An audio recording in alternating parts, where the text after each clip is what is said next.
Ok, quand ma femme et moi nous sommes rencontrés, nous travaillions dans le même immeuble de bureau. Ouais, je l'ai vu pour la première fois lorsqu'il y avait un incendie dans l'une des salles de pause de l'immeuble. Je l'ai vu debout dehors pendant que nous attendions les pompiers et je suis allée lui parler pour flirter avec elle. Je l'ai trouvée mignonne et drôle alors je lui ai demandé de sortir avec moi. Nous sommes sortis ensemble et avons passé une nuit incroyable. À la fin de la soirée, je me voyais déjà vivre avec elle. Pour la première fois de ma vie, je pouvais sentir que je tombais vraiment amoureux de quelqu'un. Nous nous sommes mariés environ 1 an de notre première rencontre. Je travaillais dans la vente quand nous nous sommes rencontrés et elle était secrétaire.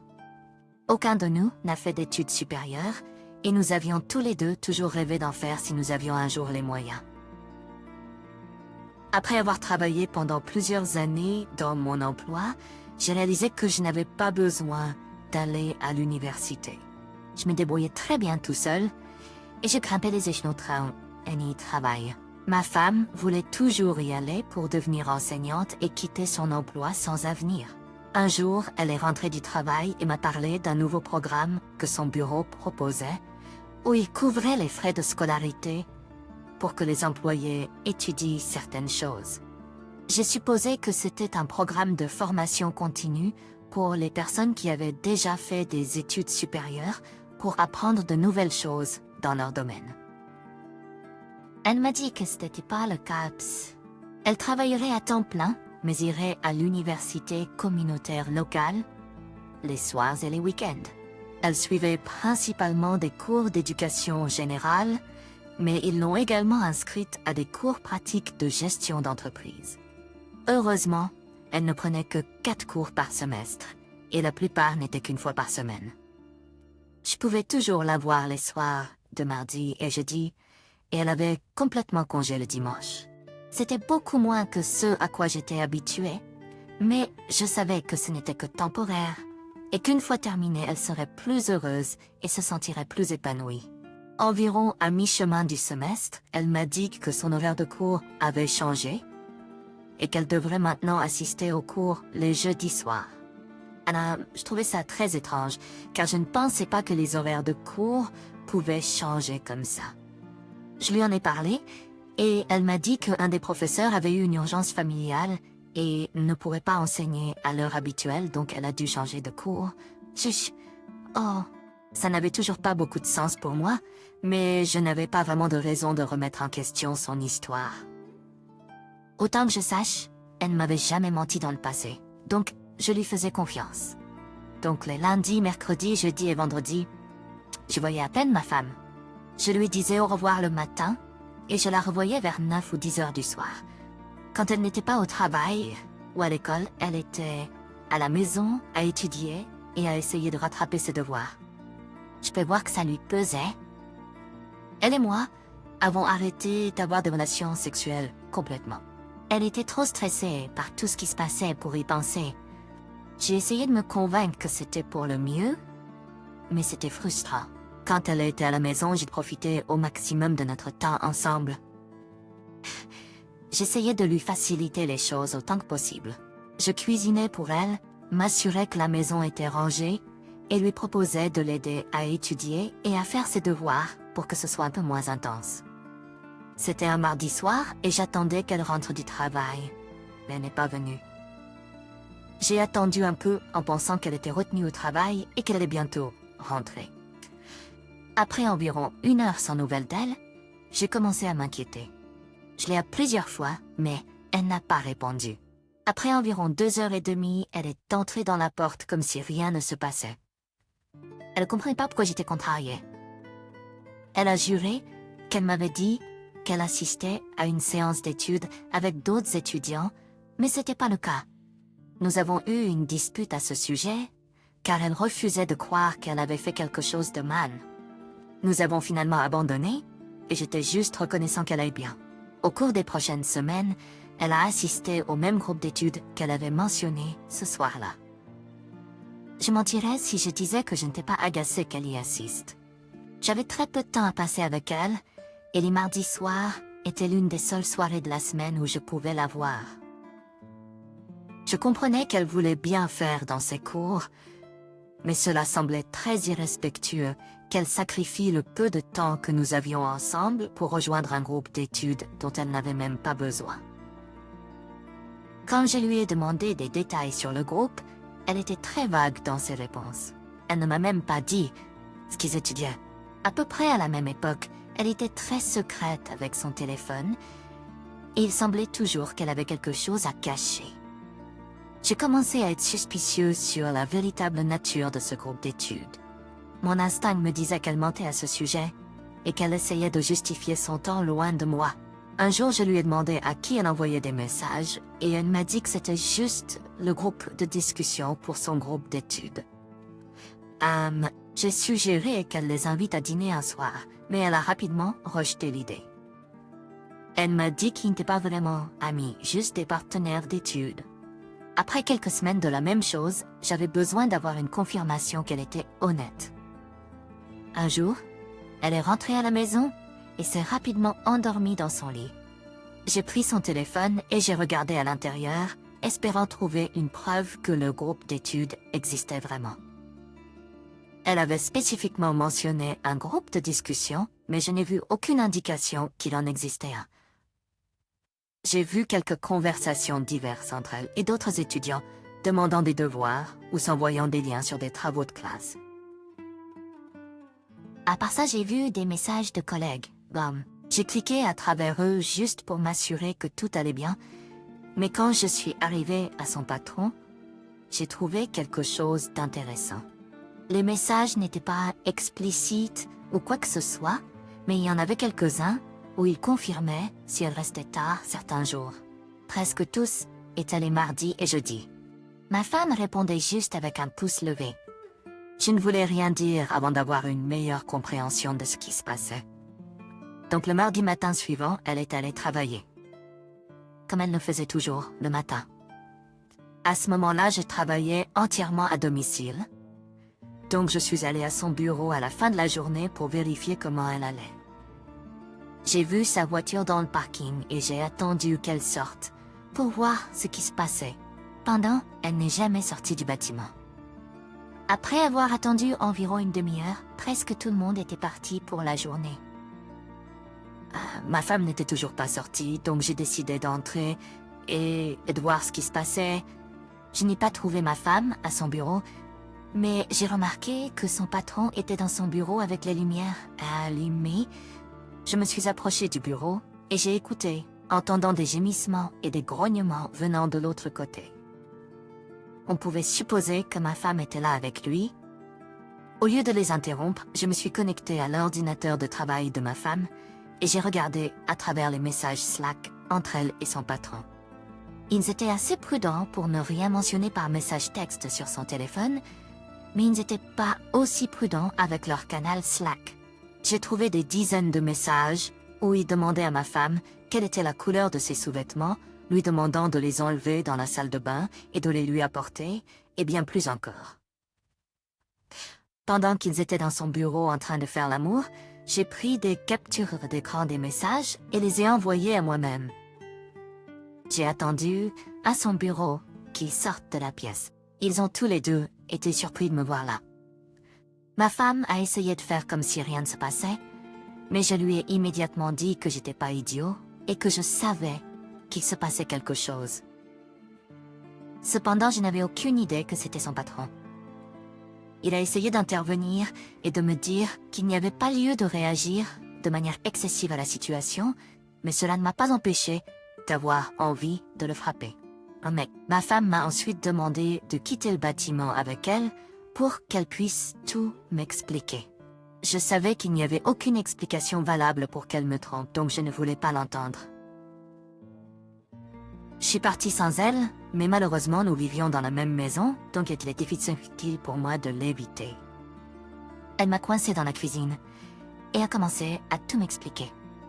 Elle connaissait son patron depuis très longtemps, même avant de me rencontrer. Il savait à quel point elle voulait quitter ce travail et commencer à Taxengam pour elle. Quand ils se sont rencontrés pour la première fois, ils ont eu une brève aventure au bureau, mais rien n'en est sorti. Il a fini par se marier et à part quelques baisers ivres au fil des ans, rien ne s'est jamais passé entre eux. Cependant, il a récemment divorcé et il a commencé à lui faire plus de propositions. Au début, ma femme l'a repoussé en lui disant qu'elle était mariée. Mais ensuite, il lui a proposé de l'aider à payer ses frais de scolarité si elle acceptait de tout garder secret. Il y avait un programme de formation continue dans leur bureau, mais ma femme n'était pas techniquement qualifiée pour y participer. Son patron a fait quelques arrangements pour elle et l'a fait approuver. En échange, elle a couché avec lui. Avec le recul, il n'aurait certainement pas dû lui faire cette offre. Il savait que ça serait assez tentant pour qu'elle fasse ce qu'il voulait. La relation a été forcée dès le départ, mais ma femme était toujours mariée à moi, et elle aurait pu dire non. N'avait pas besoin d'aller à l'université. Elle voulait y aller, et elle a choisi de me tromper et de coucher avec son patron pour y arriver. Je lui ai dit que je ne voyais pas comment passer outre, et que j'allais chercher un avocat pour le divorce. J'ai pris quelques affaires et je suis partie pour aller séjourner dans un hôtel pendant que je réglais tout. J'étais en colère contre ma femme et son patron pour tout ce qu'ils avaient fait et je voulais me venger. Je me sentais mal d'être si en colère, mais elle m'avait menti pendant longtemps et c'était mal. Je ne savais même pas qu'elle avait été avec son patron avant que tout cela n'arrive. Elle avait prouvé qu'elle n'était pas digne de confiance. J'ai trouvé les messages sur Slack entre ma femme et son patron et j'ai rédigé un email à envoyer à leur service des ressources humaines. J'ai expliqué tout à ce que Mam m'avait dit et je leur ai envoyé une copie des messages. J'ai reçu une réponse le lendemain me remerciant d'avoir envoyé le message et promettant de lancer une enquête. Au milieu des procédures de divorce avec ma femme, j'ai découvert que son patron avait été licencié. Ma femme avait toujours son travail et je pense que c'était parce que le service des ressources humaines était nerveux à l'idée de la licencier car son patron était si insistant pour coucher avec elle. Il devait probablement craindre une sorte de représailles contre elle. Cependant, elle a perdu le financement pour les frais de scolarité dont elle avait besoin pour aller à l'université. Elle a été forcée d'abandonner ses études. Donc à la fin, j'ai fini par divorcer de ma femme et elle a tout perdu. Elle n'a même pas pu continuer à aller à l'école après le divorce. Son patron a été licencié et l'histoire s'est retrouvée dans le journal local. Quand on recherche son nom, le licenciement est l'une des premières choses qui apparaît. C'est qu'elle y mettre par du mal à la trouver un autre temps. OP, il semble que vous et votre femme travaillez dur pour construire ce que vous aviez avant que tout cela n'arrive. Je peux voir que vous vous souciez d'elle et que vous vouliez vraiment passer du temps avec elle. Au lieu d'être avec vous, elle a menti et a passé beaucoup de temps avec son patron. Je suis d'accord, la relation a commencé de manière coercitive. S'il savait qu'elle voulait aller à l'université plus que tout et qu'il pouvait le réaliser, il avait du pouvoir sur elle et il n'aurait jamais dû suggérer ce qu'il a fait. C'est bien qu'il ait été licencié de ce poste, car il semble être le genre de personne qui n'hésiterait pas à abuser de son pouvoir à nouveau. Cela étant dit, votre femme aurait dû savoir mieux. L'université n'est pas une nécessité et elle aurait dû réaliser que ce qu'il faisait était mal. En plus de cela, elle ne vous a jamais révélé qu'elle avait eu une relation précédente avec son patron. Il semble qu'elle vous ait caché beaucoup de choses pendant le mariage. Maintenant, passons à notre prochaine histoire. Ma petite amie et moi étions ensemble depuis presque 4 ans avant que tout se termine. Nous nous sommes rencontrés par hasard grâce à des amis communs lorsqu'ils nous ont tous les deux invités à une attraction hantée pour Halloween. Tout le monde était là avec leurs partenaires, donc cela nous a laissés seuls une grande partie du temps. Il y avait un jardin de bière à l'attraction, et elle et moi avons fini par nous séparer du reste du groupe pour y aller. Ah, tout était amusant. À la fin de la soirée, nous avons échangé nos numéros et avons commencé à sortir ensemble. J'ai officiellement commencé à sortir avec ma petite amie et elle a emménagé avec moi 1 an et demi plus tard. En grandissant, je n'ai jamais connu mon père. Il y a de nombreuses fois où j'ai voulu savoir qui il était. L'histoire qu'on m'a racontée était que lui et ma mère sortaient ensemble quand elle est tombée enceinte de moi. Elle est une catholique pratiquante, donc la seule option était de poursuivre la grossesse. Cependant, il ne voulait pas cela et a essayé de convaincre ma mère d'avorter. Elle a refusé et lui a dit qu'elle ne voulait rien avoir à faire avec lui. En conséquence, elle m'a élevée en tant que mère célibataire pendant les 12 premières années de ma vie. Puis elle a rencontré mon beau-père et ils ont eu d'autres enfants après moi. Malgré mes demandes constantes, ma mère a toujours refusé de me dire qui était mon père. J'avais abandonné tout espoir de connaître la vérité jusqu'à ce que ma petite amie m'encourage à essayer à nouveau. Un décès dans ma famille, le décès de mon cousin d'un cancer, m'a fait réfléchir aux maladies héréditaires potentielles dans ma famille. Ma petite amie et moi avons abordé ma mère et lui avons demandé de me dire qui était mon père d'un point de vue médical. J'avais besoin de savoir s'il y avait des maladies graves dans ma lignée et cela serait également utile pour quand je voudrais avoir des enfants. Cela a été le coup de pouce final dont ma mère avait besoin et elle m'a enfin tout révélé. Elle m'a donné le nom de mon père et j'ai pris contact avec lui. À ma grande surprise, il était ouvert à me rencontrer malgré mes craintes qu'il ne le soit pas. Ma petite amie m'a accompagnée à notre déjeuner prévu et c'était surréaliste de voir mon père pour la première fois, car je pouvais voir la ressemblance entre nous. La réunion a été émotionnellement bouleversante pour moi et je ne savais pas comment tout gérer.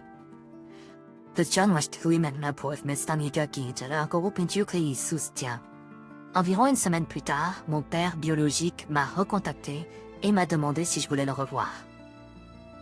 Il regrettait comment s'était passée notre première rencontre et voulait une chance de me connaître.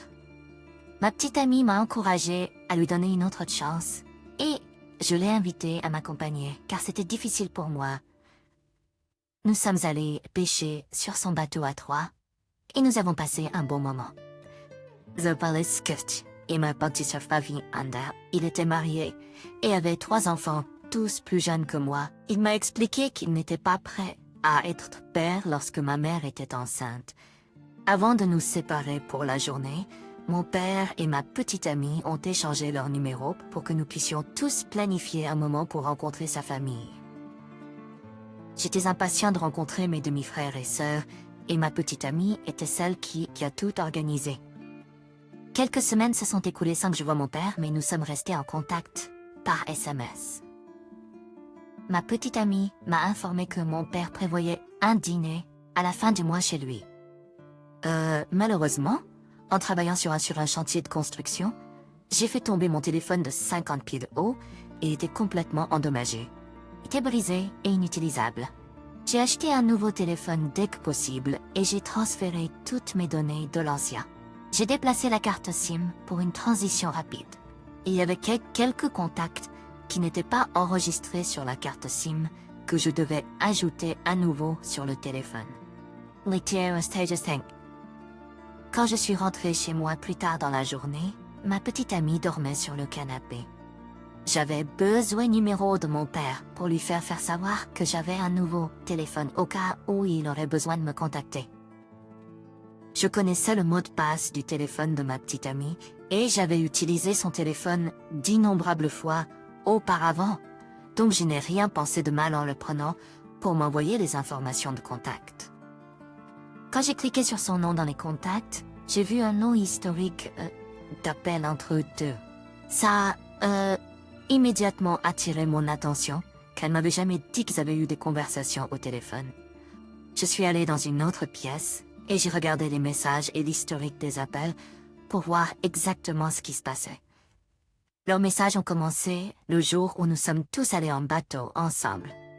Quelques heures après avoir échangé leurs numéros, mon père a envoyé un SMS à ma petite amie et lui a dit que j'avais de la chance de la voir.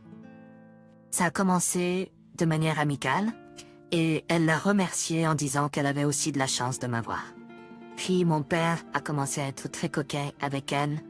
Il lui a dit à quel point elle était belle et que si je ne la traitais pas bien, il pourrait devoir intervenir. C'était étrange de voir ça car je savais qu'il était marié et avait des enfants. Ma petite amie lui a répondu en lui disant qu'elle serait heureuse de le laisser intervenir si nécessaire. À partir de là, les autres messages étaient très suggestifs. Ils tournaient toujours autour du pot en ne disant pas ouvertement qu'ils voulaient coucher ensemble. Il était assez évident ce qui se passait, mais ça ne semblait être que du flir jusqu'à ce que mon père envoie à ma petite amie une photo de lui. C'était une photo nue où il lui a dit qu'une nouvelle photo qu'elle avait publiée sur Instagram l'avait vraiment excitée. Ma petite amie lui a dit qu'elle était contente que ça l'ait fait, puis lui a envoyé d'autres photos d'elle. Dedans, il y avait des vidéos et des enregistrements audio et des dizaines de photos entre eux. J'ai cliqué sur l'une des vidéos que mon père lui avait envoyées. C'était lui qui lui parlait de toutes les choses sales qu'il voulait lui faire quand ils seraient enfin ensemble. Je pouvais entendre des enfants courir de la pièce où tout il se trouvait. Il était clair à travers les messages qu'ils ne s'étaient pas encore rencontrés en personne pour avoir des relations sexuelles. Il prévoyait de s'échapper sur son bateau pendant que tout le monde était chez lui. Avant que ma petite amie ne se réveille, j'ai remis son téléphone en place et j'ai fait semblant de ne rien avoir vu. J'ai été extrêmement blessée par tout cela. Mon père avait su que j'existais toute ma vie et a fait semblant de ne pas le savoir. Maintenant que j'avais enfin l'occasion de le contacter, il m'a trahi une fois de plus en draguant ma petite amie. Et ma petite amie savait à quel point il était important pour moi de le rencontrer et a décidé de coucher avec lui. Je me suis sentie énormément trahie par tous les deux. J'ai tout de suite su que je voulais les faire souffrir pour leur choix, ce mec. Le dîner n'était plus qu'à une semaine, alors j'ai fait comme si tout allait bien et j'ai fait semblant jusqu'à ce moment-là. Le jour du dîner, je me suis retenue et j'ai réussi à traverser le repas sans me jeter sur mon père. J'ai passé beaucoup de temps à apprendre à connaître ma belle-mère et je me suis sentie mal pour elle à propos de tout cela. Honnêtement, si mon père avait envoyé un message à ma petite amie après l'avoir connue pendant si peu de temps, je n'aurais pas été surpris d'apprendre qu'il avait eu d'autres aventures dans le passé. Mon père a dit qu'il n'était pas particulièrement intéressé par le film et qu'il avait des choses à finir sur le bateau. Ouais, il s'est excusé du film et personne n'a posé de questions. Environ 15 minutes après le début du film, ma petite amie a dit qu'elle avait reçu un appel téléphonique. Je n'ai pas vu son téléphone, Wajima. C'était son excuse pour sortir et rencontrer mon père. Elle est partie pendant environ 3 minutes et je me suis tournée vers ma belle-mère et lui ai dit c'était bizarre qu'elle soit partie si longtemps. Tous les enfants s'étaient déjà endormis sur le canapé, alors j'étais reconnaissant de ne pas les déranger en faisant un scandale. Je lui ai dit que j'allais aller vérifier où était ma petite amie. Et elle a mis le film en pause pour me laisser un moment. Je savais déjà que je ne la verrais pas sur le porche. Mais j'ai quand même regardé et je suis rentrée. Julie était partie. Elle était inquiète, alors elle est sortie avec moi pour la chercher. C'est elle qui a suggéré d'aller demander à mon père s'il l'avait vue. Alors je l'ai suivie jusqu'au bateau. Nous savions tous les deux qu'il travaillait sur quelque chose. Dès que nous avons ouvert la porte du niveau inférieur, nous avons pu entendre des bruits de sexe très évidents. Elle a crié le nom de mon père et le son s'est arrêté. Cela a pris 1 minute, mais il est venu à la porte de la chambre et lui a demandé ce dont elle avait besoin, comme si elle le dérangeait. Elle lui a demandé ce qu'il faisait et il lui a dit qu'il réorganisait les meubles. J'ai failli rire. Je lui ai demandé si ma petite amie était en bas avec lui et il a essayé de dire que c'était ridicule. Je l'ai poussée et j'ai ouvert la porte pour la trouver en train d'essayer de remettre ses vêtements en silence. Une dispute à 4 a éclaté entre tout le monde alors que tout se déroulait. Honnêtement, même si j'avais une suspicion que nous allions découvrir ce que nous avons découvert, ma réaction était assez naturelle. J'étais blessée et en colère et j'ai montré. Personne n'avait aucune idée que j'avais presque prévu que nous verrions ce que nous avons vu, Fossen. Ma belle-mère a mis mon père à la porte cette nuit-là et je suis retournée à notre appartement pour faire mes bagages et m'enfuir. Je pouvais pas être avec ma petite amie après ce qui s'était passé.